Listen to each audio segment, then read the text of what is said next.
ሰላም ጤና ይስጥልኝ እንደምን ቆያችሁ ከቻናል ዋን የሚተላለፍላችሁ የዜና ሰዓታችን ላይ ትገኛላችሁ ከሀገር ውስጥና ከውጭ እንዲሁም በዝነዝ ዘገባዎች ወደ እናንተ እናደርሳለን ዜናውን እየመራው አብሬያችሁ ቆይታ ማድረገው ፍራት አጥላው ነኝ መልካም ቆይታ አሜሪካ በደቡብ ኢትዮጵያ ደቡብ ኦሞ ዞን ጂንካ ከተማ በቅርቡ የተከሰተውን የማርበርግ ቫይረስ አመጣሽ በሽታ ለመቆጣጠር ለሚደረገው እንቅስቃሴ ድጋፍ ለማድረግ ዝግጁ መሆኗን ገለጸች። በኢትዮጵያ አሜሪካ አምባሳደር ኤርቪን ማሲንጋ ይህንን የገለጹት ኢትዮጵያ በሽታውን ለመቆጣጠር እያደረገቻቸው ባሉ ጥረቶች ዙሪያ ከጤና ሚኒስትሯ ዶክተር መቅደስ ዳባ ጋር በተወያዩበት ወቅት መሆኑን የአሜሪካ ኤምባሲ በማህበራዊ ትስስር ገጹ ባሰራጨው መረጃ አስታውቋል። ኤምባሲ ኢትዮጵያ በሽታውን ለመቆጣጠር በአሁኑ ወቅት እየወሰደቻቸው ያሉ እርምጃዎች የሚደነቁ ናቸውም ብለዋል። ኢትዮጵያ ሁለተኛው ምዕራፍ የግብርና ኮሜርሻላይዜሽን መርሃ ግብር በይፋ አስጀመረች። የመርሃ ግብሩ መጀመር ኢትዮጵያ ግብርና ለማዘመንና በሚሊዮን የሚቆጠሩ አርሶ አደሮችን ህይወት ለማሻሻል ለምታደርገው ጥረት ወሳኝ ምዕራፍ መሆኑን የግብርና ሚኒስትር አቶ አዲሱ አረጋ ገልጸዋል። አናውል ተስፋ ተጨማሪ ያለው የግብርና ሚኒስተሩ አዲሱ አረጋ የመርሃ ግብሩ መጀመሪያ ኢትዮጵያ ግብርናዋን ለማዘመንና በሚሊዮን የሚቆጠሩ አርሶ አደሮችን ህይወት ለማሻሻል ለምታደርጋቸው ጥረቶች ወሳኝ ምዕራፍ መሆኑን በአዲስ አበባ እየተካሄደ ባለው የማስጀመሪያ ስነ ስርዓት ላይ ባደረጉት ንግግር ገልጸዋል። ከ6 ዓመት በፊት ይፋ የሆነው የመጀመሪያው ምዕራፍ የግብርና ኮሜርሻላይዜሽን መርሃ ግብር 4.4 ሚሊዮን አርሶ አደሮችን በመደገፍ ከ2.5 ሚሊዮን በላይ የሚሆኑትን የኩታ ገጠም የእርሻ ዘዴን እንዲተገብሩ በማድረግ በአገሪቱ ጠቅላላ የግብርና ምርት እድገት ላይ 11 በመቶ ድርሻ አለው ተብሎ እንደሚገመት ተናግረዋል። የግብርና ሚኒስተሩ አዲሱ አረጋ በ9ኙም ክልሎች በሚተገበረው የሁለተኛው ምዕራፍ 6.5 ሚሊዮን አርሶ አደሮችን ለመድረስና የገበያ ትስስርን ለመፍጠር ጠንካራ ጥረት እንደሚደረግ ተናግረዋል። አዲስና ሁሉን አቀፍ የሆነ የጉምሩክ ዋጋ አተማመን መመሪያ ተግባራዊ መደረግ ጀመረ። መመሪያው የሀገሪቱን የጉምሩክ ስርዓት ለማዘመንና ከዓለም አቀፍ መስፈርቶች በተለይም ከዓለም ንግድ ድርጅት ደረጃዎች ጋር ለማጣጣም ያለመ ነው ተብሏል። ማህሌት ደመላሽ ተጨማሪ አላት። አዲሱ መመሪያ 1080/2017 በገቢና ወጪ እቃዎች ላይ የሚጣለውን ቀረጥና ታክስ የሚሰላበትን ዋጋ የሚወስንበት ስርዓትን ያጠናክራል ተብሎ ይጠበቃል። ይህን ተከትሎ የጉምሩክ ኮሚሽኑ መመሪያው በሁሉም የቅርንጫፍ ጽህፈት ቤቶቹ ጥብቅ ዲሲፕሊን እንዲተገበር በላካቸው ደብዳቤ ትዕዛዝ ሰጥቷል። መመሪያው የእቃዎችን የቀረጥ ዋጋ ለመወሰን በቅደም ተከተል ጥቅም ላይ መዋል ያለባቸውን 6 ተዋረዳዊ ዘዴዎችን አስቀምጧል። ዋነኛ ዘዴ የግብይት ዋጋ አተማመን ዘዴ ወይም ለትክክለኛ እቃ የተከፈለ ወይም ሊከፈል የሚገባው ዋጋ ነው። በአስመጪዎች ላይ የሚደረግ ጥብቅ ቁጥጥር፣ ማጭበርበርና የዋጋ ማሳነስን ለመከላከል መመሪያው የተገለጸው የግብይት ዋጋ ውድቅ የሚሆንባቸውን ምክንያቶች በግልጽ አስቀምጧል። ከነዚህም መካከል ትክክለኛ መረጃ ለማቅረብ፣ የሐሰት ሰነድ ማቅረብ ወይም ግዴታ የሆኑ ተጨማሪ ክፍያዎችን አለማካተት ይገኙበታል። የጉምሩክ ኮሚሽኑ ጥርጣሬ ካደረበት አስመጪዎች ትክክለኛ የህግ ማስረጃዎችን እንደ ውልና በባንክ የተረጋገጠ ኢንቮይስ በ15 ቀናት ውስጥ እንዲያቀርቡ ይጠየቃል። ይህ እርምጃ በአገሪቱ የንግድ አስተዳደር ዘርፍ ግልጽነትንና ተጠያቂነትን ለማጠናከር ያለመ ትልቅ እርምጃ ሲሆን አስመጪዎች ትክክለኛ መረጃን ብቻ እንዲያቀርቡ ግዳጅ ይጣልባቸዋል። አዲስ አበባ ዩኒቨርሲቲ የሰራተኛ ምዘናና ምደባ ላይ አካሄድ ነው። የዩኒቨርሲቲው ተጠባባቂ ፕሬዝዳንት ዶክተር ሳሙኤል ክፍሌ እንደገለጹት ሰራተኞች ምደባና ስምሪት ማስፈጸሚያ ማዕቀፍ ተዘጋጅቶ ውይይት ተደርጎበት ወደ ስራ ገብቷል። አናውት ተስፋ ተጨማሪ ያለው አዲስ አበባ ዩኒቨርሲቲ የሰራተኛ ምዘናና ምደባ ላይ አካሄድ መሆኑን የዩኒቨርሲቲው ተጠባባቂ ፕሬዝዳንት ዶክተር ሳሙኤል ክፍሌ ገለጹ። የዩኒቨርሲቲው የሰራተኛ ቅነሳ ሊያደርግ እንደሆነ የተሰራጨው መረጃ ትርጉም የማይሰጥ መሆኑን አመላክተዋል። በዚህም ወደ ራስ ገዝነት የሚያደርገው ሽግግር የእስካሁኑን ጉዞ ስራውን የደረሰበትን ደረጃና ቀጣይ ትኩረት የሚሰጣቸው ጉዳዮች ላይ የዩኒቨርሲቲው ተጠባባቂ ፕሬዝዳንት ዶክተር ሳሙኤል ክፍሌ ሰፊ ማብራሪያ ሰጥተዋል። በዚህም ወቅት ዶክተር ሳሙኤል እንደገለጹት የሰራተኞች ምደባና ስምሪት ማስፈጸሚያ ማዕቀፍ ተዘጋጅቶ ውይይት ተደርጎበት ወደ ስራ ገብቷል። በዚህም የሰራተኞች መልሶ ስምሪትና ምደባ የሚከናወንበት የጊዜ ሰሌዳ ጸድቆ ለሚመለከታቸው አካላት ተልኳል ያሉት ተጠባባቂው ፕሬዝዳንቱ ለሰራተኞች መመዝገቢያና የመረጃ ማጥሪያ ኦንላይን ፎርም ተዘጋጅቶ ምዝገባ ተከናውኗል ብለዋል። ዶክተር ሳሙኤል እንደገለጹት ከደረጃ 08 በላይ ላሉት 1500 ለሚደርሱ የአስተዳደር ዘርፍ ሰራተኞች ፈተና በመስጠት ብቃትና ውጤታማነት ማዕከል በማድረግ ምደባ ይሰጣል። ሌሎቹ ከደረጃ 08 በታች ላሉት የአስተዳደር ዘርፍ ሰራተኞች በሰነድ በነበራቸው የግምገማ ውጤት በውድድር ምደባ እንደሚሰጥ ተጠባባቂው ፕሬዝዳንት አመላክተዋል። እንዲሁም የአካዳሚካል ሰራተኞች፣ ተመራማሪዎች፣ የአካዳሚካል ቴክኒካል ረዳቶችና በጥቁር አንበሳ ስፔሻላይዝድ ሆስፒታል የጤና ሙያተኞች በውድድር ላይ የተመሰረተ ልየታ በማድረግ ስምሪት እንደሚሰጥ ተናግረዋል። ተጨማሪ የሰው ኃይል በሚያስፈልግበት ቦታ ላይም የተዘጋጀውን የመውጫ ስትራቴጂ በመመርኮዝ ወደ ስራ የማስገባት ተግባር እንደሚከናወንም ጨምረው ገልጸዋል። የከተማ አውቶቡስ ተጠቃሚዎች ቆመው የመሄድ ፍላጎት ስለሌላቸው አገልግሎት አሰጣጡ ላይ እንቅፋት እንደፈጠረበት የአዲስ አበባ ከተማ አውቶቡስ አገልግሎት ድርጅት አስታወቀ። በተለይም ከስራ መግቢያና መውጫ ሰዓት ውጭ ባሉ ጊዜያት ተገልጋዮች ቆመው ለመሄድ ፍላጎት ስለሌላቸው ወንበር የያዙ ተገልጋዮች አውቶቡስ ውስጥ ረጅም ሰዓት እንዲቆዩ ከማስገደዱም በላይ ረጃጅም ሰልፍ እንዲኖርና የአገልግሎቱ መጉላላቶች እንዲፈጠር እያደረገ መሆኑን ድርጅቱ ገልጿል።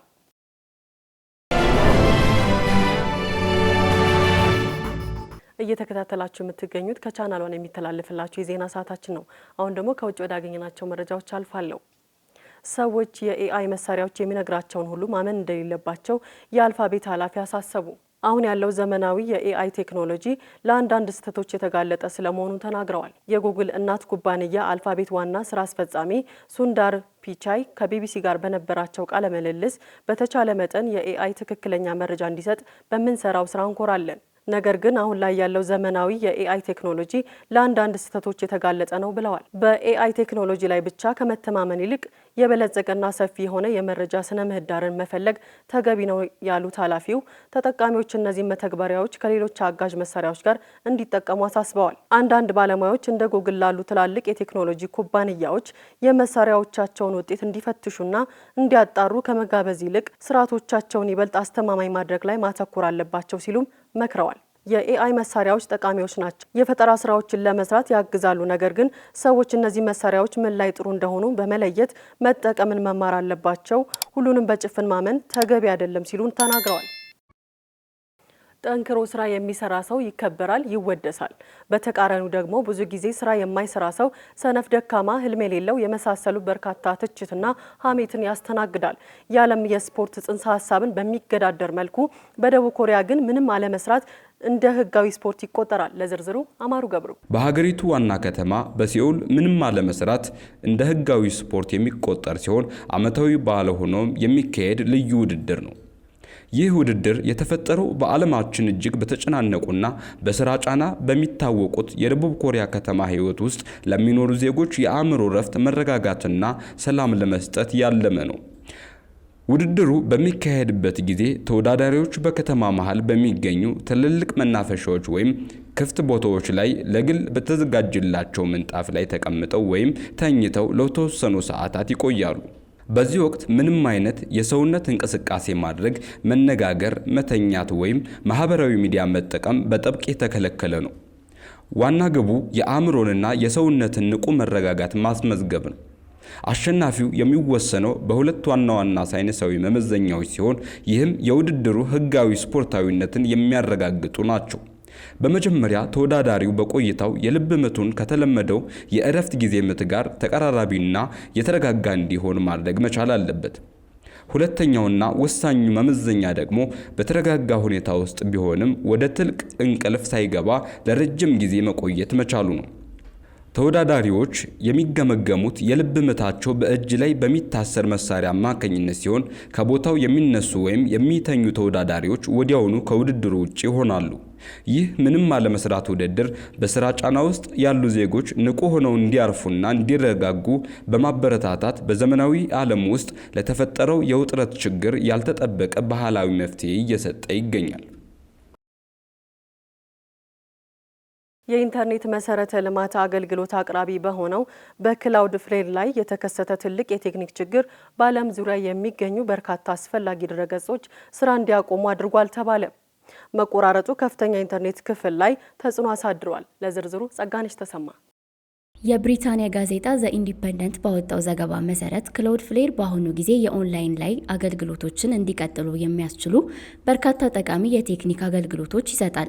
እነዚህ አገልግሎቶች ድረገጾችን ከሳይበር ጥቃቶች መጠበቅና ከፍተኛ ትራፊክ ቢኖርም በመስመር ላይ መኖርን ማረጋገጥ ያሉ አስፈላጊ መሳሪያዎችን ያካትታሉ። ኩባንያው በሰጠው መግለጫ ክላውድ ፍሌር ችግሩን እንደሚያውቅና ምርመራ እያደረገበት እንደሆነ የገለጸ ሲሆን ይህም በብዙ ደንበኞች ላይ ተጽዕኖ ሊያሳድር እንደሚችልና ተጨማሪ መረጃ እንደተገኘ ተጨማሪ ዝርዝሮች እንደሚሰጡ ተነግሯል። ይህ የቴክኒክ ችግር የማህበራዊ ሚዲያ ግዙፉን ኤክስ፣ ቀደም ሲል ትዊተር እና በኤአይ ላይ የተመሰረተውን ቻትቦት ቻትጂፒቲን ጨምሮ የበርካታ አስፈላጊ ድረገጾች ተጠቃሚዎች ላይ ችግር እንደፈጠረ ተዘግቧል። የመቆራረጥ ሁኔታዎችን የሚከታተለው ተወዳጅ ድረገጽ ዳውን ዲቴክተር መጀመሪያ ላይ የቴክኒክ ችግሮች አጋጥመውት ነበር። ከሰዓታት በኋላ እንደተጫነ ችግር ያጋጠማቸው ድረገጾች ቁጥር በከፍተኛ ሁኔታ መጨመሩን ተመልክቷል። የክሎድፍሌር ባለሙያዎች ይህንን መቆራረጥ በፍጥነት ለመስራት እየሰሩ እንደሆነም ተገልጿል። ተመራማሪዎች በካዛኪስታን ሰሜን ምስራቃዊ ክፍል ሰፊ የሳር መስክ ባለበት መልክዓ ምድራዊ አካባቢ የነሐስ ዘመን ከተማ ማግኘታቸውን አሳወቁ። ሄሮዳዊት ንጉሴ ተጨማሪ አላት። ሲሚርካ ወይም የሰባት ወንዞች ከተማ ተብላ በምትጠራው የካዛኪስታን ጥንታዊ ከተሞች መካከል አንዷ በሆነችው በዚች ከተማ ውስጥ በ1600 ዓመተ ዓለም ገደማ የነበረውን የነሐስ ዘመን የሚያሳይ ከተማ ማግኘታቸውን የጥንታዊ ቅርስና ቅሪተ አካል ተመራማሪዎች አሳውቀዋል። የነሐስ ዘመን ማለት የሰው ልጆች ነሐሶችን እያቀለጡ ለስራቸው ማቅለያ መጠቀም የጀመሩበት ዘመን ማለት ነው። ታዲያ በፈረንጆቹ 2018 በሲሚርካ የነሐስ ዘመን ሰዎች ላይ ከለንደንና ከተለያዩ ዩኒቨርሲቲዎች ከተውጣጡ ምሁራን የጀመረው ምርምር በ140 ሄክታር ሳራማ መሬት ላይ አተኩሮ አካባቢውን በሳተላይት ምስሎችን በማንሳት የጀመረ ነው። በዚህም ከ15 በላይ የቤት መሰረቶችን፣ አንድ ትልቅ ለሃይማኖታዊ ወይም ለመንግስታዊ ስርዓት ይጠቀሙበት የነበረ የህንፃ ፍርስራሽና ከ114 በላይ የቤት መገልገያ የሸክላ ፍርስራሾችን ማግኘታቸውን አሳውቀዋል። ይህም የዛ ዘመን የከተማዋ ነዋሪዎች ከዘላን የኑሮ ዘዴ በተጨማሪ ብረቶችንና ነሐሶችን በማቅለጥ ኑሯቸውን ለማቅለል ብዙ ፈጠራዎችን ይሰሩ እንደነበር አስረድቷል። ዘገባው የሲኤንኤን ነው። በግ መስለው ወደ ስፔን ለመግባት ሲሞክሩ የነበሩ ስደተኞች በድንበር ላይ መያዛቸው ተገልጿል። በአልጄሪያ 3 ዜግነታቸው ያልተረጋገጠ ግለሰቦች በግ በመምሰል ወደ ስፔን ለመግባት ሲሞክሩ ተይዘው ከየት ሀገር እንደመጡ በመጣራት ላይ ይገኛል። አረፈድሽ ተብላ በአስተማሪዋ ከተሸከመችው የትምህርት ቦርሳ ጋር 100 ቁጭ ብድግ እንድትሰራ የተደረገችው የ13 ዓመት ታዳጊ ህይወቷ አለፈ። ህንዳዊቷ የ13 ዓመት ታዳጊና የ6ኛ ክፍል ተማሪ ባሳለፍነው ሳምንት ወደ ትምህርት ቤት ስትሄድ ከመግቢያ ሰዓት አርፍዳ ነበር የደረሰችው። በዚህም ቁጣ የተሰማቸው የክፍሉ መምህር ታዳጊዋን ተማሪ ቦርሳዋን እንዳነገተች ቁጭ ብድግ እንድትሰራ ቅጣት ይጥሉባታል። በመምህሯ ቅጣት መሰረትም 100 ቁጭ ብድግ ትሰራለች። ችግሩ የተፈጠረው ከዚህ በኋላ ነበር። ታዳጊዋ ቁጭ ብድጉን ከጨረሰች በኋላ የጀርባዋ ታችኛው ክፍል ላይ ከፍተኛ ህመም ይሰማታል። ይህም ህመም እየተባባሰ በመሄዱ በቤት ውስጥ ሕክምና ብቻ መዳን አልቻለችም። ቤተሰቦቿ ወደ 3 የተለያዩ የሕክምና ጣቢያዎች ቢወስዷትም ከህመሟ መዳን ግን አልቻለችም። ባሳለፍነው አርብ ወደ ሙምባይ ተዛውራ ሕክምና ላይ በነበረችበት ወቅት ህይወቷ ማለፉን ቤተሰቦቿ ተናግረዋል። ልጃቸው ላይ የተፈጸመው ቅጣት ወደዚህ አሳዛኝ ክስተት እንዳመራ ቤተሰቦቿ መናገራቸውን ታይምስ ኦፍ ኢንዲያ ዘግቧል። አሁን ደግሞ ሳምንቱን በታሪክ የምናስቃኝበት ሰዓታችን ላይ ደርሳችኋል። የዛሬው ሳምንቱን በታሪክ ውስጥ ከህዳር 7 እስከ ህዳር 20 የቆየውን አስከፊው የህዳር በሽታን ያስታውሰናል። የህዳር በሽታ በኢትዮጵያ ከ40 ሺህ በላይ ዜጎች ህይወትን ነጥቋል። በሽታውን ለመከላከልም ሲወሰዱ ከነበሩ እርምጃዎች ውስጥ ደግሞ የአካባቢ ጽዳት ዋነኛው ነበር። ይህ ተግባር ተከትሎ ታዲያ ዛሬም ድረስ ህዳር 12 ህዳር ሲታጠን እየተባለ ይከወናል።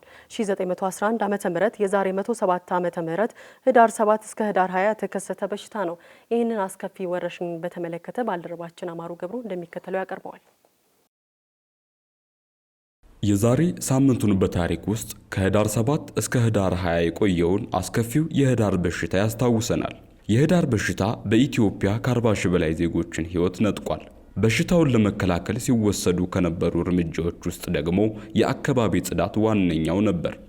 ይህ ተግባር ቀጥሎ ታዲያ ዛሬም ድረስ ህዳር 12 ህዳር ሲታጠን እየተባለ ይከወናል። የዛሬ 107 ዓመት 1911 ዓመተ ምህረት ከህዳር 7 እስከ ህዳር 20 የተከሰተ በሽታ ሲሆን ስፓኒሽ ፍሉ ወይንም ኢንፍሉዌንዛ በመባል ይታወቃል። መነሻውን ከወደ ስፔን እንዳደረገ ቢነገርም ለመጀመሪያ ጊዜ በምርመራ የተገኘው ግን በአሜሪካ ካንሳስ በሚገኘው ፋንስተን ወታደራዊ ማሰልጠኛ ማዕከል ውስጥ ነው። 1/3 የሚሆነውን የዓለም ህዝብ አጥቅቷል። ከ50 ሚሊዮን በላይ ሰዎችን ደግሞ ወደ ሞት ሸኝቷል። በኢትዮጵያም ቢሆን ይህ በሽታ በ1911 ዓመተ ምህረት ከህዳር 7 እስከ ህዳር 20 በቆየባቸው ጊዜያት እንደ ጉንፋን ሆኖ በሳል ይጀምርና ነስር በመቀጠልም ራስን በማሳት ብሎም ለሞት ያደርሳል። በወቅቱ በአዲስ አበባ ብቻ ከ9000 በላይ ዜጎችን ህይወት የቀጠፈ ሲሆን በሀገሪቱ በአጠቃላይ ከ40 ሺህ በላይ ዜጎችን ህይወት ነጥቋል። የህዳር በሽታ በኢትዮጵያ በቆየበት ጥቂት ቀናት መጥፎ ትዝታን ጥሎ አልፏል። በዚያ ሰሞን መቃብር የሚቆፍር ሬሳ ተሸክሞ የሚወስድ ሰው ማግኘት የማይታሰብ ሆኖ ህዝቡ ተቸግሮ ነበር። አባት የልጁን አስክሬን ሳይቀር ራሱ ተሸክሞ ወስዶ ለመቅበር የተገደደበት ሁኔታም ነበረ። ይህም በሀገሪቱ ክፉ ቀናት ከሚባሉት አንዱ አድርጎታል። በሽታው ቤተ መንግስትም ዘልቆ አልጋ ወራሽ ራስ ተፈሪና ባለቤታቸው ልዕልት መነን እንዲሁም ንግስት ዘውዲቱም ተይዘው ነበር ይባላል። በመጨረሻም በሽታው በቀላሉ ሊስፋፋ የሚችለው ከጽዳት ጉድለት የተነሳ ነው ተባለና ሁሉም ህዝብ በየአካባቢው የሚገኘውን ቆሻሻ እያሰባሰበ እንዲያቃጥል ተደረገ። ይህም ልማድ በየዓመቱ ቀጥሎ ህዳር 12 በመጣ ቁጥር ህዳር ሲታጠን እየተባለ ይጠራል።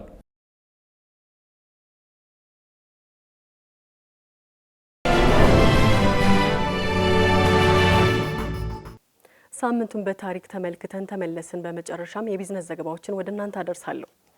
በኢትዮጵያ የሚገነባው ቱሉ ካፒ የወርቅ ፕሮጀክት ማስጀመሪያ የሚሆን 340 ሚሊዮን ዶላር በጀት ማግኘቱን ኬፊ ጎልድ ኤንድ ኮፐር አስታወቀ። ለእነዚህና ሌሎች የቢዝነስ ዘገባዎች ማለት ደመላሽ ኮፊ ጎልድ ኤንድ ኮፐር እንዳሳወቀው በኢትዮጵያ በምዕራብ ወለጋ ቱሉ ካፒ አካባቢ ለሚተገበረው የወርቅ ፕሮጀክት የፋይናንስ ምንጮችን ለማስጠበቅና ከፕሮጀክቱ አጋሮች ጋር ስምምነት ላይ ከደረሰ ከ2019 ዓ.ም አጋማሽ በፊት ግንባታ ለመጀመር ዝግጁ መሆኑን ገልጿል። ድርጅቱ የሀገር ውስጥ የግልና የመንግስት ባለሀብቶችን በሀገር ውስጥ ገንዘብ ለማሳተፍ እየተዘጋጀ ሲሆን ለወደፊት በኢትዮጵያ የኩባንያውን ቅርንጫፍ በገበያ ላይ ለመሸጥ የሚያስችል መሰረት እየጣለ መሆኑን ስፑትኒክ ዘግቧል።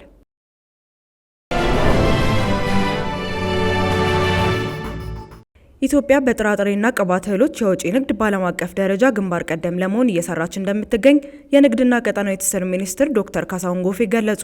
ሚኒስትሩ ይህን ያሉት የኢትዮጵያ ጥራጥሬና የቅባት እህል ላኪዎች ማህበር ከንግድና ቀጠናዊ ትስስር ሚኒስቴር ጋር በመተባበር በአዲስ አበባ በተካሄደው 14ኛ የጥራጥሬና የቅባት እህሎች ዓለም አቀፍ ኮንፈረንስ ላይ ነው።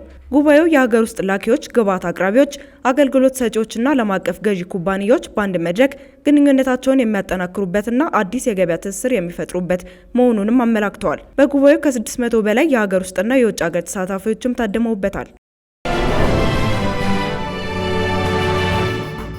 የኢትዮጵያ ምስራቃዊና ደቡባዊ ክፍሎች ባላቸው ተስማሚ የአፈር አይነት ለወይን ምርት በጣም ጥሩ መሆናቸውን፣ ነገር ግን በአካባቢው የሚገኘው ኢንቨስትመንት በቂ ያለመሆኑን የወይን ባለሙያዎች ተናገሩ። ኢትዮጵያ በወይን ምርት ላይ ከብሪክስ አባል ሀገራት ጋር መስራታቸው የቴክኖሎጂና የእውቀት ሽግግርን ያስገኝላታል ሲሉ ያብራሩት የወይን ባለሙያው ዳዊት ዳንኤል ልምድ ካላቸው ሀገራት ኢንቨስተሮችን መሳብና ቴክኒካል እውቀታቸውን መጠቀምም አለብን ብለዋል።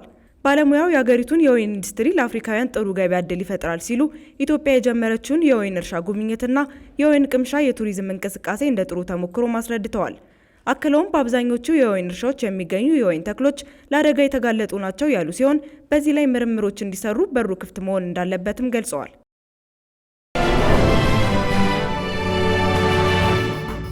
የዕለቱን የመጨረሻውን የቢዝነስ መረጃችን እንንገራችሁ። በዓለም ደረጃ በየዓመቱ 135 ሜትሪክ ቶን ሙዝ እንደሚመረት ተገለጸ። ሙዝ በስፋት ተደራሽና በተመጣጣኝ ዋጋ የሚቀርብ በመሆኑ በማደግ ላይ ባሉና ባደጉ ሀገራት የአመጋገብ ስነ ስርዓት ላይ ከገበታ አይጠፋም። የሙዝ ምርት በላቲን አሜሪካና በካሪቢያን ሀገሮች ወደ ውጭ ከሚላኩ ምርቶች ውስጥ ግንባር ቀደም እንደሆነም የተጠቀሰ ሲሆን ኢትዮጵያም ለውጭ ገበያ የምታቀርበው ምርት እየጨመረ እንደመጣ ተገልጿል። ከፍተኛ ሙዝ አምራች ሀገሮች ከሚለው ዝርዝር ውስጥ ህንድ፣ ቻይና እና ኢንዶኔዥያ የተካተቱ ሲሆን ሙዝ ኤክስፖርት በማድረግ ደግሞ ኢኳዶር፣ ፊሊፒንስ እና ኮስታሪካ ቀዳሚዎች ሆነው እንደተገኙ መረጃዎች ጠቁመዋል። ተያይዞም በዓለም ዙሪያ ያለው የውጭ ንግድ ዋጋ በ2022 6.7 በመቶ ከነበረበት በ2023 ወደ 14.4 ቢሊዮን ዶላር ከፍ ማለቱ ተገልጿል። የአፍሪካ ሀገራትም ለውጭ ገበያ የሚያቀርቡት የሙዝ ምርት እየጨመረ እንደመጣ ተጠቅሷል።